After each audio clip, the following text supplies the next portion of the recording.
దర్శనం అనేది ఎవరికి వస్తుంది? భక్తులకు వస్తుంది. ఎవరో భక్తులు? భూమి మీద భక్తులే శ్రేష్ఠులు, కేవలం వారు నటిస్తులని 16వ కీర్తనలో రాయబడి ఉంది. దేవునికి స్తోత్రం. భూమి మీద బ్రతుకుతున్న మనము భక్తి, దేవునికి నచ్చే విధమైన భక్తి చేస్తే దేవుడు నీకు దర్శనమిస్తాడు. నువ్వెలా నడుచుకోవాలో నేర్పిస్తాడు, నువ్వెలా బ్రతకాలో నేర్పిస్తాడు, నీ హృదయాన్ని ఎలా కడుక్కోవాలో నేర్పిస్తాడు, నీ జీవితాన్ని ఎలా సరి చేసుకోవాలో నేర్పిస్తాడు, నువ్వెలా ప్రార్థించాలో నేర్పిస్తాడు. దేవునికి స్తోత్రం. వాక్యము చదివిస్తా ఉంది కదా, అప్పుడు నీవు దర్శనమున నీ భక్తులతో ఇట్లు చదివించి ఉంటివి, నేను ఒక సూర్యునికి సహాయం చేసి ఉన్నాను. నేను ఒక సూర్యునికి సహాయం చేసి ఉన్నాను. ఎవరు ఆ సూర్యుడు? దేవునికి స్తోత్రం. మనుషులందరి చేత తృణీకరించబడిన వాడు, ఇంటి వారి చేత తృణీకరించబడిన వాడు, అరణ్యాలు పోలైన వాడు, గొర్రెల వెంబడిపోతున్నవాడు, ఎండకి ఎండి వర్షానికి తడిచి తొప్పల్లో రొప్పల్లో తిరుగుతున్నవాడు, అందరి చేత తృణీకరించబడిన ఆ వ్యక్తిని పట్టుకొని దేవుడు ఏమంటున్నాడు తెలుసా? ఒక సూర్యుని నేను కనుగొని ఉన్నాను. మనుషులకి అక్కర్లేకపోయాడు దావీదు, ఇంటి వారికి అక్కర్లేకపోయాడు దావీదు. దావీదు వల్ల మనకేం ప్రయోజనం లేదు, యుద్ధంలో గెలుపు తీసుకొని రాలేడు. ఈ దావీదు గొర్రెల కాడైతేనే సెట్ అవుతాడు అనుకున్నారు, కానీ ఆ దావీదును చూసింది ఎవరో తెలుసా? దేవుడు. దావీదుని ఎలా గుర్తించాడో తెలుసా? ఈ దావీదు ఒక శూరుడు, యుద్ధశాలి. దేవునికి స్తోత్రం. ఒక సూర్యునికి నేను సహాయం చేసి ఉన్నాను, ప్రజలలో నుండి ఏర్పరచబడిన ఒకరిని హెచ్చించి ఉన్నాను. ఎక్కడ నుండి ఏర్పరచబడాలంటే మనం ప్రజలలో నుండి ఏర్పరచబడాలి, భక్తిహీనులలో నుండి ఏర్పరచబడాలి, బుద్ధిహీనులలో నుండి ఏర్పరచబడాలి. ఇదిగో ప్రజలలో నుండి ఏర్పరచబడిన వాడిని పట్టుకొని దేవుడు అంటున్నాడు, నేను ఒక సూర్యునికి సహాయం చేయబోతున్నాను. ఆమేన్. ఆయన సహాయం నీ జీవితానికి ఘనతని తీసుకొస్తాది, ఆయన సహాయం నీ జీవితానికి విలువలు తీసుకొస్తాది, ఆయన సహాయం నీ కుటుంబానికి కడుతుంది, ఆయన సహాయం నీ స్థితిగతులే మార్చేస్తుంది. ఎవరి సహాయం కావాలి? దేవుని సహాయం కావాలి. హల్లెలూయా. అంటా ఉన్నాడు, ప్రజలలో నుండి ఏర్పరచబడిన ఒకరిని నేను హెచ్చించి ఉన్నాను. ఆమేన్. ఒక సూర్యునికి సహాయం చేస్తాను.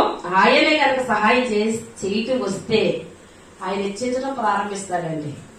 హెచ్చింపబడే వాళ్ళని చూసి తట్టుకోలేక వారి పచ్చదనాన్ని ఎలా గార్పాలా, వారి ఎదుగుదలను ఎలా ప్రొక్కాలని లోకస్తులు పలు విధాల ప్రయత్నాలు చేస్తారు. ఎన్ని ప్రయత్నాలంటే చేసుకోలేమండి. దేవుడే గనక ఒక సూర్యునికి, ఒక ప్రార్థనా పరుడికి, ఒక ప్రార్థనా పరురాలికి దేవుడే గనక సహాయకుడిగా నిలిస్తేనండి, ఎవ్వరు వారి ఆశీర్వాదాలు అడ్డుకోలేరు, ఎవ్వరు వారికి ఉన్న క్షేమాభివృద్ధిని అడ్డుకోలేరు, ఎవ్వరు వారికి ఉన్న ఘనతను పాడు చెయ్యలేరు. దేవునికి స్తోత్రం. అంటా ఉన్నాడు, ప్రజలలో నుండి ఏర్పరచబడిన ఒకరిని నేను హెచ్చించి ఉన్నాను. ఒకటి సహాయకుడిగా మనకు ఉండాలి, హెచ్చించేవాడిగా ఉండాలి. ఆమె చెప్పండి, మన కుటుంబాలు హెచ్చింపబడాలా తగ్గించబడాలా? హెచ్చింపబడాలంటే దేవునికి మనం ఎలా ఉండాలి? భక్తి కలిగిన వారిగా ఉంటే దర్శనమిస్తాడు, భక్తి కలిగిన వారిగా ఉంటే కొన్ని అనుభవాలు మనకి నేర్పిస్తాడు, భక్తి కలిగిన వారిగా ఉంటే ఏది మంచి ఏది చెడో గ్రహించేలా చేస్తాడు. దేవునికి స్తోత్రం. హల్లెలూయా. అయితే అంటా ఉన్నాడు, నా సేవకుడైన దావీదును నేను కనుగొన్నానప్ప. ఎంత మంచి మాట అండి. మొట్టమొదటి మాట ఏమన్నాడంట? ఒక సూర్యునికి నేను సహాయం చేసి ఉన్నాను. ఇదేంటి? లోకస్తులందరూ నేను పనికిరాని వాడిగా ఎంచారే, ఇంట్లో వాళ్ళందరూ నేను పనికిరాని వాడిగా ఎంచాడే, అరణ్యాల పాలు చేశారే, ఇలాంటి వ్యక్తిని పట్టుకొని దేవుడు అంటున్నాడు, నేను ఒక సూర్యుని కనుగొన్నాను, కలుసుకున్నాను, ఆ వ్యక్తిని నేను చూసి నిదానించాను అన్నట్లుగా దేవుడు చెప్తున్నాడండి. హల్లెలూయా. దేవునికి మహిమ కలుగును గాక. అంతేకాదు, నా సేవకుడైన దావీదును నేను కనుగొన్నాను. అబ్బా, ఈ మాట నీ గురించి నా గురించి చెప్తే మనం ఎంత ధన్యులమండి. మనుషులు కాదండి మనల్ని కనుగొనేది, మనుషులు కాదండి. ఇదిగో నేను మెచ్చుకుంటారు, అప్పుడే మెచ్చుకుంటారు, అప్పుడే నేను చేదరించుకుంటారు, అప్పుడే నిన్ను తృణీకరిస్తారు. కానీ నా యేసయ్యే గనక నిన్ను వెన్ను తట్టి చక్కని ఆలోచన ఇచ్చి ఆత్మతో నింపి నడిపిస్తే గనక నువ్వెప్పటికీ నిలిచే గెలుస్తావు గాని ఓడిపోవు. దేవునికి స్తోత్రం. ఇంకా ఏమంటున్నాడంటే, నా సేవకుడైన దావీదును నేను కనుగొని ఉన్నాను, పరిశుద్ధ తైలం తైలముతో అతనిని అభిషేకించి ఉన్నాను. ఎలాగ అభిషేకించాడంటండి? పరిశుద్ధ తైలముతో అభిషేకించాలి. ఎవరు చెప్తున్న మాట? ప్రభువైన యెహోవా చెప్తున్న మాట. ఆమేన్. ఒక వ్యక్తి కోసం దేవుడు సాక్ష్యం ఇచ్చాడంటే ఎంత అద్భుతమైన విషయం చెప్పండి. నీ కోసం నా కోసం ఉండాలి ఇలాంటి సాక్ష్యం. దేవునికి స్తోత్రం. నీ కోసం నా కోసం ఇలాంటి మంచి సాక్ష్యము దేవుని ద్వారా వస్తే నీకెన్ని అమంతరాలు వచ్చినా, ఎన్ని అభ్యంతరాలు వచ్చినా, ఎన్ని సమస్యలు వచ్చినా నీ దేవుడు నీ ప్రక్కనే ఉండి ప్రతి సమస్య నుంచి విడిపించి నీకెప్పటికీ గెలిపే ఇస్తాడు. నువ్వెప్పుడు ఓడిపోవు. ఆమె ఎవరి వల్ల మన కోసం సాక్ష్యం చెప్పండి? దావీదు గురించి ఎవరిచ్చారు? దేవుడే ఇచ్చాడు కదా. నా పరిశుద్ధ తైలముతో అతనిని అభిషేకించాను. దేవుని చేత అభిషేకించబడిన మనము దేవుని కొరకు బ్రతకటము తీర్మానం తీసుకొని వెనుతిరగక దేవుని సన్నిధానంలో సాగిపోతేనండి ఖచ్చితంగా ఆశీర్వాదాలు వెంబడి మనం వెళ్ళక్కర్లేదు. ఆశీర్వాదాలు, అవకాశాలు మనల్ని వెతుక్కుంటా వస్తాయండి. దేవునికి స్తోత్రం. హల్లెలూయా. అంటా ఉన్నాడు, నా పరిశుద్ధ తైలముతో అతన్ని అభిషేకించి ఉన్నాను, నా చెయ్యి ఎడతెగక అతనికి తోడైందని. ఎంత అద్భుతమైన విషయం అండి. నా చెయ్యి ఎడతెగకుండా అతనికి తోడై ఉండాలి. లోకము దావీదుని విసర్జించింది, ఇంటివారు దావీదుని విసర్జించారు, ఎవ్వరు కూడా దావీదుని గుర్తించట్లేదు. కానీ దావీదు దేవుడే. నిజముగా చెప్పాలంటే దావీదు గాన ప్రతిగానం చేస్తా దేవుని స్తుతిస్తా ఉన్నాడు. ఆ అరణ్యంలో విసిగిపోలేదు, ఆ ఎడారిలో విసిగిపోలేదు. అయ్యో నాకే ఎందుకు ఈ పరిస్థితి, నాకే ఎందుకు ఈ ఇబ్బందులు, నాకే ఎందుకు ఈ కష్టాలు. నా అందరూ చూడు పేరు దాల్చడానికి ఇద్దరు శూరులుగా నిలబడ్డారో వారికి లేని పేరు దావీదుకి వచ్చిందండి. హల్లెలూయా. దేవునికి స్తోత్రం. అంటా ఉన్నాడు, నా చెయ్యి ఎడతెగక అతనికి తోడైండును. హబ్బ ఎంత అద్భుతమైన విషయం అండి. ఎడతెగక మన కుటుంబానికి దేవుని హస్తము తోడైండును కాక. ఇప్పటికీ ఖచ్చితంగా చెప్తున్నాను, ప్రతి కుటుంబము క్షేమంగా ఉందంటే నా ప్రార్థన వల్ల క్షేమంగా ఉన్నారు. ఎందుకో తెలుసా? ఎడతెగని దేవుని హస్తము నాకు తోడుగా ఉంచాడు. ఆయన ఆనంద తైలముతో అభిషేకించాడు. ఆయన కృపతో నన్ను నింపాడు. తండ్రి, అబ్బా, తండ్రి అని పిలవగానే వెలుగు వలె ఆయన ప్రత్యక్షమయ్యి మీ కష్టాలు, మీ బాధలు, మీ ఇబ్బందులు తీరుస్తున్నాడే. ఎవరిని బట్టి? దేవునికి స్తోత్రం. ఆనాడు ఇశ్రాయేలు ప్రజలకు గెలుపు వచ్చిందంటే ఎవరిని బట్టి వచ్చింది? దావీదుని బట్టే కదా. దావీదుని ఏర్పాటు చేసుకున్న దేవుడు దావీదుతో ఉన్నాడు కాబట్టే కదా. ఎడతెగక దేవుని హస్తం దావీదుకు తోడైన కారణం చేతనే కదా. ఎడతెగని హస్తం నీ కుటుంబానికి తోడైండును గాక. ఎడతెగని హస్తం నీ వ్యక్తిగత జీవితానికి తోడైండును గాక. దేవునికి స్తోత్రం. హల్లెలూయా. వచ్చింది అయ్యా నువ్వు రావా అంటే దేవుడు వచ్చాడు. వచ్చంటున్నాడు, నేను ఒక సూర్యుని కనుగొని ఉన్నాను. ఆమేన్. ఎవరు కనుగొన్నాడంట? గొప్పవాడైన యేసయ్య. మట్టి వారితో స్నేహమా? ఖచ్చితంగా ఈ మట్టి వారితో దేవుడు స్నేహించేస్తాడండి. ఈ మట్టి వారికే ప్రాణ త్యాగం చేస్తున్న గొప్ప దేవుడు అండి మన దేవుడు. హల్లెలూయా. హల్లెలూయా. నా బాహుబలం అతనిని బలపరచును. ఏమంటా ఉన్నాడు? నా బాహుబలమే అతనిని బలపరుస్తుంది. నా బాహుబలమే అతన్ని బలపరుస్తుంది. హల్లెలూయా. ఏ శత్రువు అతని మీద జయమనందడు. ఏ శత్రువులు జయం పొందరు. దేవుడే గనక ఇష్టపడి దర్శనమిస్తే, దేవుడే గనక ఏర్పాటు చేసుకుంటే, దేవుడే గనక అభిషేకిస్తే, దేవుడే గనక పిలిస్తే, దేవుడే గనక పిలిచి పని అప్పగిస్తే నిశ్చయముగా దేవుడు అంటున్నాడు, ఏ శత్రువు కూడా అతని మీద జయము పొందరు.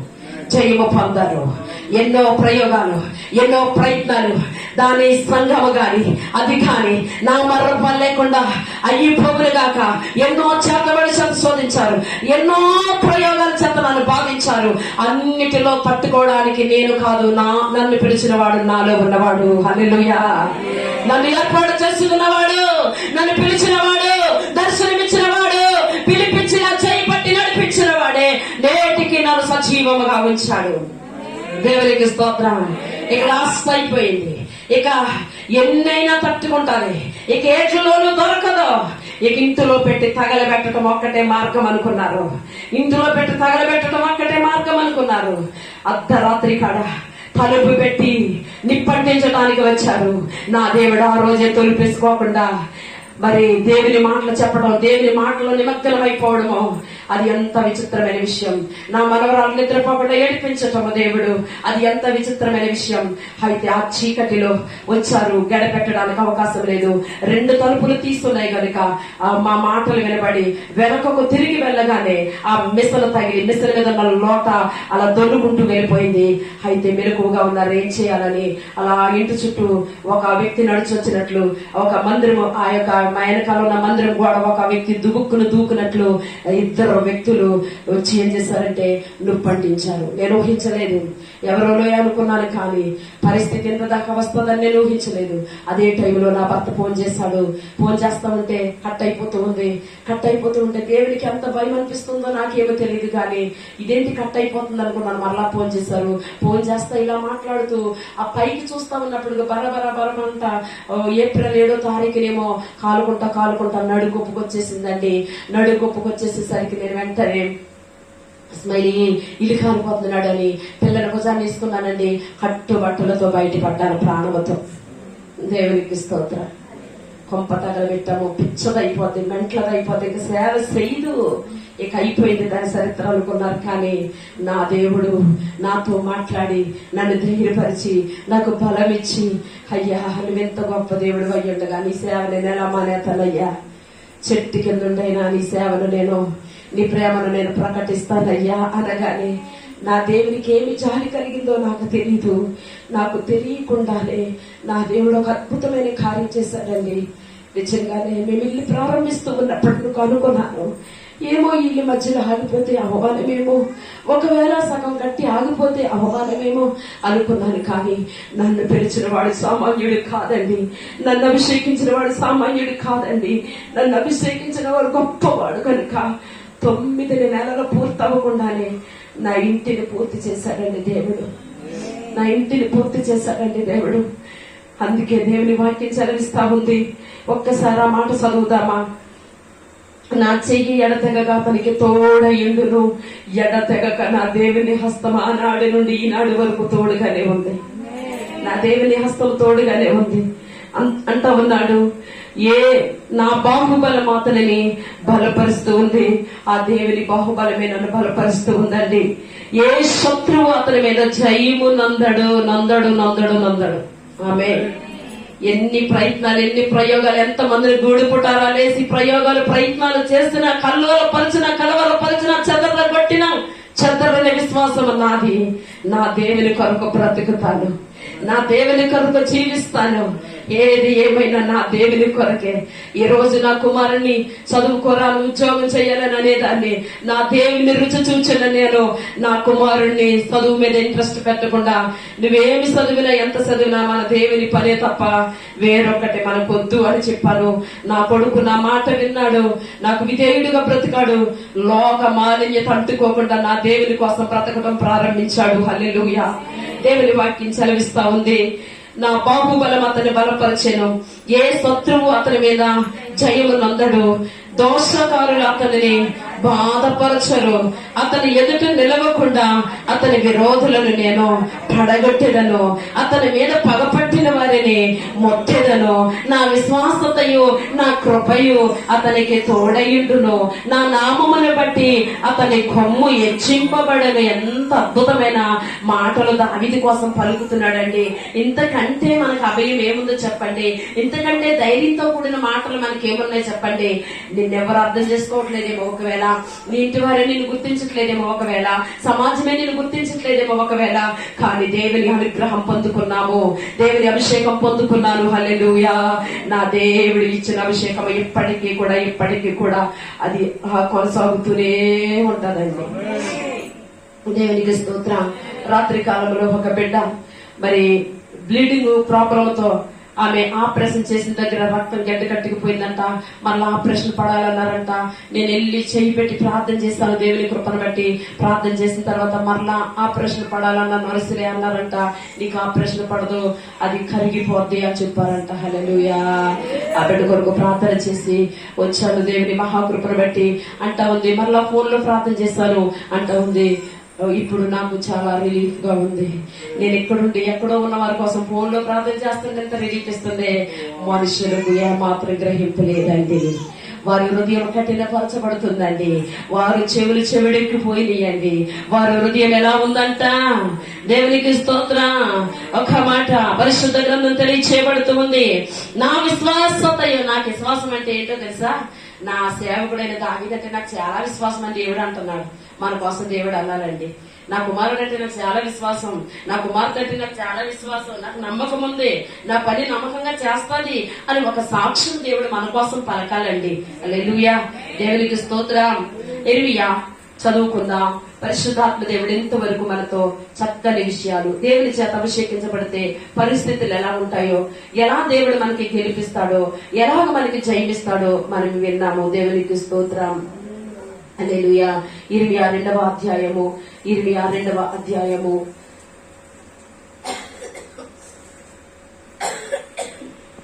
హల్లెలూయా. చూడండి, ఇర్మియా 2వ అధ్యాయము 13వ వచనం చదవండి.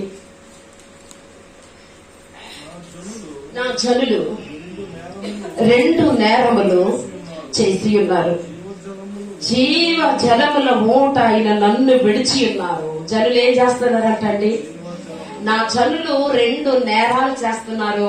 జీవ జలపు ఊట అయిన నన్ను విసర్జిస్తూ ఉన్నారు.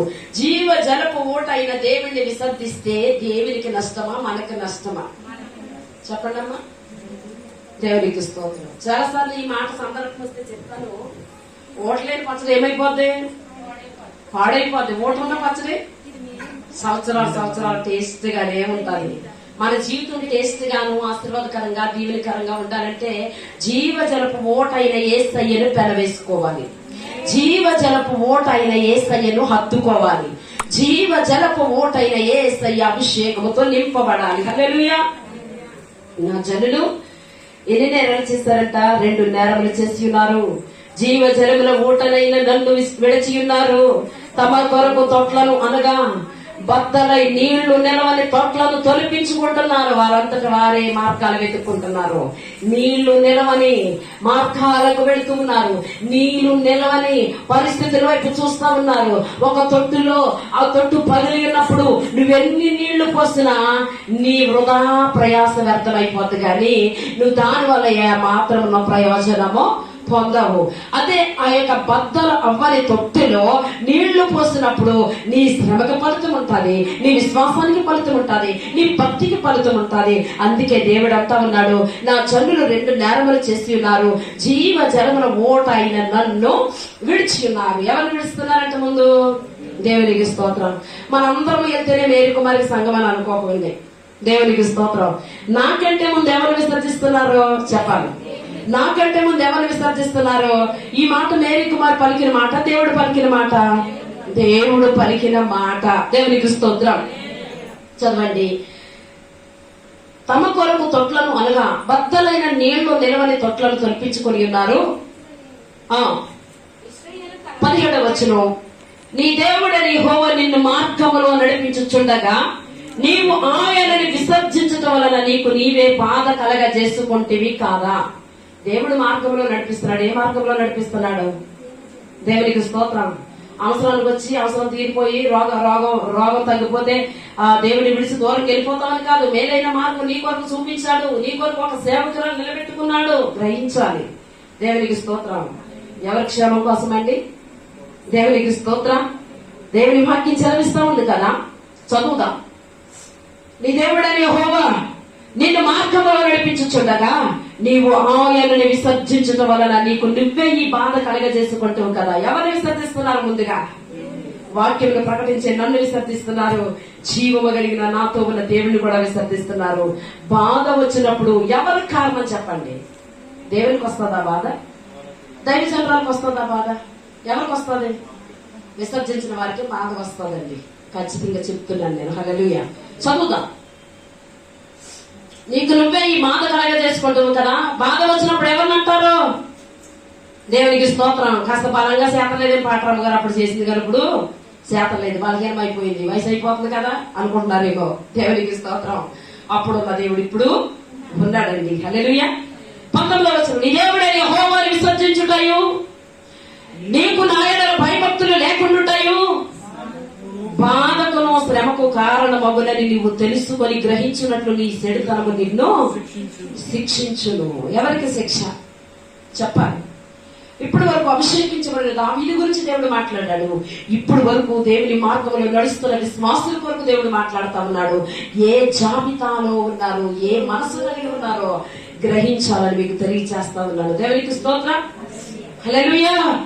పరిశుద్ధ గ్రంథం తెలియచేయబడుతుంది, నీ దేవుడని యెహోవాను విసర్జించుటయు నీకు నా యెడల భయభక్తులు లేకుండుటయు. ఒకవేళ నువ్వు అనుకుంటున్నావేమో నాకు భయం ఉంది, భక్తి ఉంది, చాలా ప్రార్థన చేస్తున్నాను, ఇంకా అప్పుడు కంటే ఇప్పుడు ఇంకా రెండంతలుగా చేస్తున్నాను. నువ్వు ఎన్నంతలుగా చేస్తే నీ ఆత్మీయ తల్లిని విసర్జించిన తర్వాత, జీవము కలిగిన దేవుడిని విడిచిపెట్టిన తర్వాత నువ్వు ఎంత ప్రార్థన చేస్తే ప్రయోజనం ఏముందో చెప్పండి. దేవునికి స్తోత్రం. హల్లెలూయా. నీ తల్లి నీకు అన్ని పెట్టి అన్ని సిద్ధపరచి నీకోసం నిద్ర మాని ఆకలి మాని అన్ని విడిచిపెట్టి నువ్వు క్షేమంగా ఉండాలని యేసు క్రీస్తు పాదాల దగ్గర పడి కనిపెట్టి ప్రార్థన చేసిన తర్వాత, శ్రమ తీరిపోయిన తర్వాత నీకు బోడు మంది తల్లులు ఉంటారు, బోడు మంది ఆత్మీయులు ఉంటారు, బోడు మంది నిన్ను నడిపించే వాళ్ళు ఉంటారు.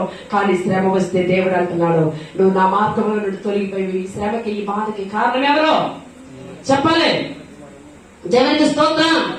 హల్లెలూయా. దేవుని వాక్యం చదివిస్తా ఉంది కదా, నీ దేవుడైన యెహోవాను విసర్జించుటయు నీకు నా యెడల భయభక్తులు లేకుండుటయు బాధకును శ్రమకును కారణమగునని నీవు తెలుసుకొని గ్రహించినట్లు నీ చెడుతనమే నిన్ను శిక్షించును అని దేవుని వాక్యం సెలవిస్తా ఉంది.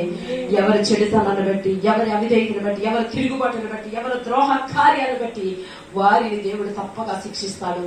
ఆ శిక్ష వచ్చినప్పుడైనా కనీసం దేవుని పాదాల దగ్గర పడి ప్రార్థన చేస్తే విడిపిస్తాడు. ఆమె చెప్పండి. విడిపించే దేవుడు, నడిపించే దేవుడు, అద్భుతాలు చేసే దేవుడు మనకున్నాడు. తెలుసుకుని దేవుడి మీద ఆధారపడి బ్రతుకుతాం. దేవుడు దర్శనమిచ్చే రీతిగాను దేవుడు మనల్ని భలే నమ్మకమైన బిడ్డ, ప్రార్థన పర్రాలా, నువ్వు నాకు ఇష్టమైన బిడ్డ వారి దేవుని చేత పిలువబడాలి. దేవునికి స్తోత్రం. భలే నమ్మకమైన నా కుమారుడా, నాకు ఇష్టమైన బిడ్డ, నేను నిన్ను కనుగొన్నాను. ఎవ్వరూ నిన్ను గుర్తించలేదా, ఎవ్వరూ నిన్ను చేరదీయలేదు, అందరూ నిన్ను చెందరించారా, కానీ నేను నిన్ను చేరదీస్తున్నాను. నీ స్థితి చూడు ఎలా ఉంటుందని దేవుడు మాట్లాడుతున్నాడు. ఈ కొద్ది మాటలు దేవుడు మన వెనుకలో దీవించును గాక.